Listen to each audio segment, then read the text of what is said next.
Horror कहानियां थी। काला जादू। अपने बेटे रिशु के माथे से टपकते हुए पसीने को देखकर सविता की हालत खराब हो गई। ऐसा आज पहली बार नहीं हुआ जब रिशु नींद से घबरा कर जागा है। हाय मेरा बच्चा, न जाने किसकी नजर लग गई है तुझे। जब से मेरे बच्चे ने 10वीं के एग्जाम में स्कूल टॉप किया है तब से रोज बुरे बुरे सपने आने लगे हैं। हाँ माँ, मैंने आज फिर से एक काले साए को देखा। वो यहीं मेरी आंखों के सामने खड़ा था। माँ मुझे बचा लो माँ।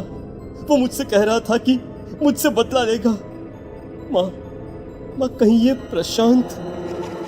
चुप कर, कैसी बात कर रहा है? दोबारा उसका नाम मत लेना। तुझे पता है ना, उस प्रशांत ने आत्महत्या कर ली, तो बार बार उसका नाम मत लिया कर।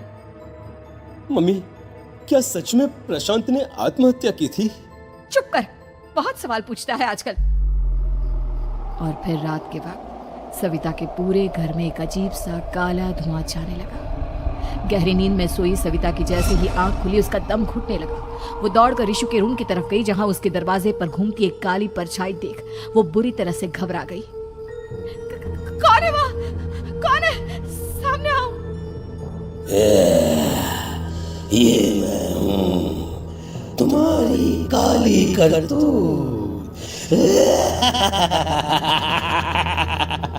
और अब मैं तुम्हारे बेटे को ले जाने आया हूँ।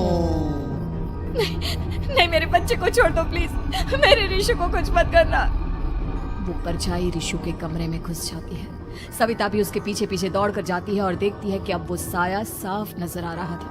वो सर से पैर तक खून में सना हुआ था और उसके शरीर के सारे अंग कटे फटे हैं। क्या चाहिए तुम्हें?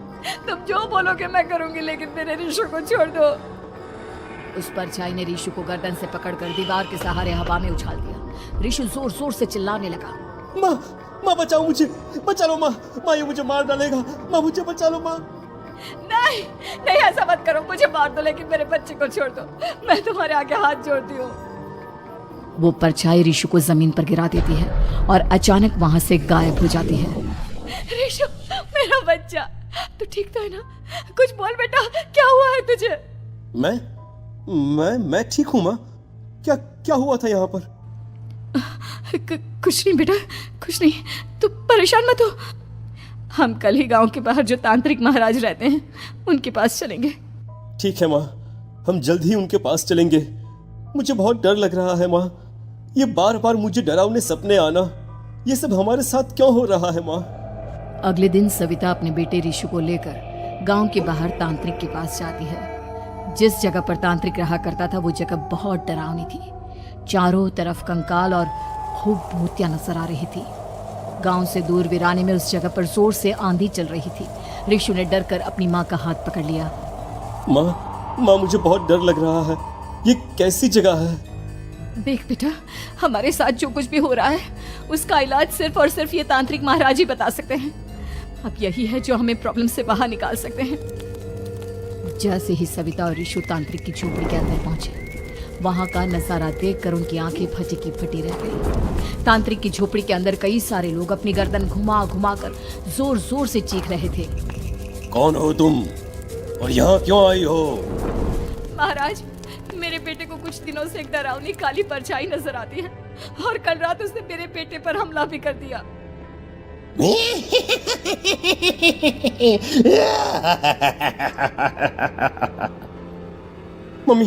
मम्मी हमें यहाँ से चलना चाहिए।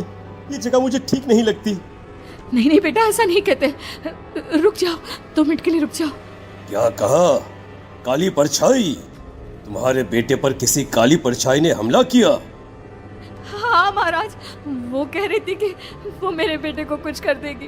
कोई उपाय बताइए महाराज, मेरे बेटे के साथ कुछ गलत नहीं होना चाहिए। तुमने किसी दूसरे के साथ गलत किया है तो तुम्हारे साथ भी गलत होकर ही रहेगा। तुमने किसी की जान ली है, किसी को मार डाला है तुमने। नहीं महाराज, मैंने ऐसा कुछ नहीं किया। मैंने किसी की जान नहीं ली। मुझे कोई उपाय बताइए। लगता है तुम इतनी आसानी से नहीं मानोगी। मैं तुम्हें अभी उस काली परछाई से मिलवा देता हूँ और वही वही सारा सच तुम्हारे सामने लेकर आएगा। हाँ? सविता और ऋषु ने डर के मारे अपनी आंखें बंद कर ली। तभी अचानक तांत्रिक की झोपड़ी में अजीबोगरीब आवाजें गूंजने लगी। सविता और ऋषु बुरी तरह से कांप रहे थे। आंखें खोलो और अपने सामने देखो। क्या यही है वो जिससे तुम कल रात को मिली थी? बताओ मुझे। हाँ, इसने कल रात मेरे बेटे के ऊपर हमला किया था। ये उसी लड़के की भटकती हुई आत्मा है जिसे कुछ दिन पहले तुमने मार डाला था। मम्मी, ये महाराज क्या कह रहे हैं? क्या सच में आपने किसी की जान ली है? किसी को मार डाला है? अगर हाँ तो बताइए ना मम्मी, किसको मारा है आपने? किसको? तुम्हारी माँ इतनी आसानी से सच नहीं बताएगी बेटा।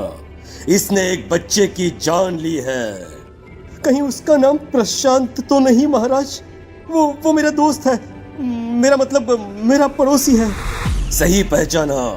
देखा सविता, तुम्हारा खुद का बेटा भी जानता है कि तुमने किसी के प्राणों की बलि चढ़ा दी और इसीलिए अब उसकी बुरी आत्मा तुम्हारे घर में भटकती है। मुझे माफ कर दीजिए महाराज, मुझसे बहुत बड़ी गलती हो गई। प्रशांत हमारे पड़ोसी का बेटा था। हर बार उसके नंबर मेरे बेटे से ज्यादा आते थे और इसलिए मैंने उसके कमरे के बाहर काला जादू किया था, पर मुझे नहीं पता था कि वो मर जाएगा। तुम्हारे उसी काले जादू वाली गुड़िया के अंदर एक बुरी आत्मा थी जिसने उस बच्चे के दिमाग पर बुरा असर कर दिया और उसी की वजह से उस लड़के ने अपनी बालकनी से कूदकर आत्महत्या कर ली। इसकी वजह सिर्फ और सिर्फ तुम हो, तुम।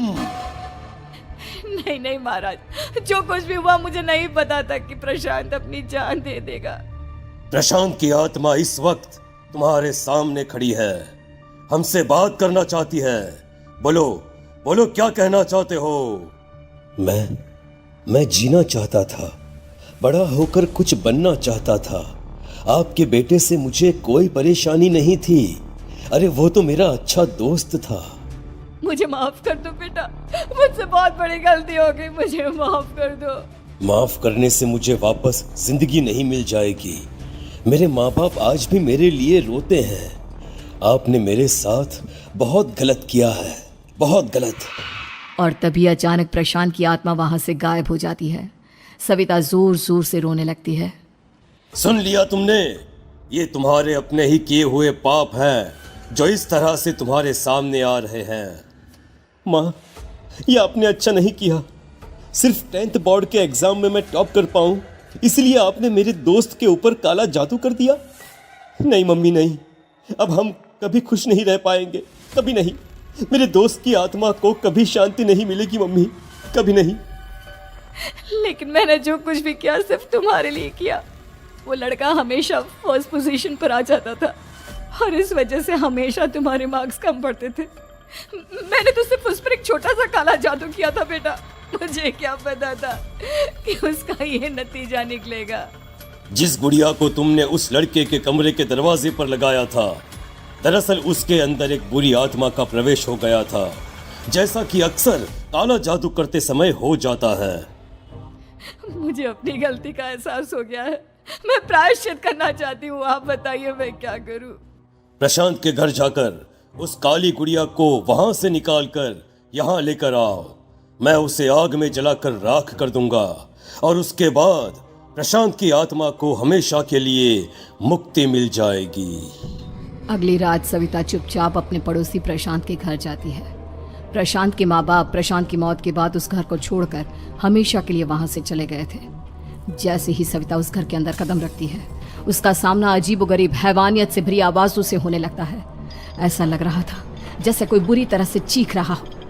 सविता जैसे ही प्रशांत के कमरे के बाहर पहुंचती है, वहां पर लटकी हुई गुड़िया के शरीर से खून टपकने लगता है।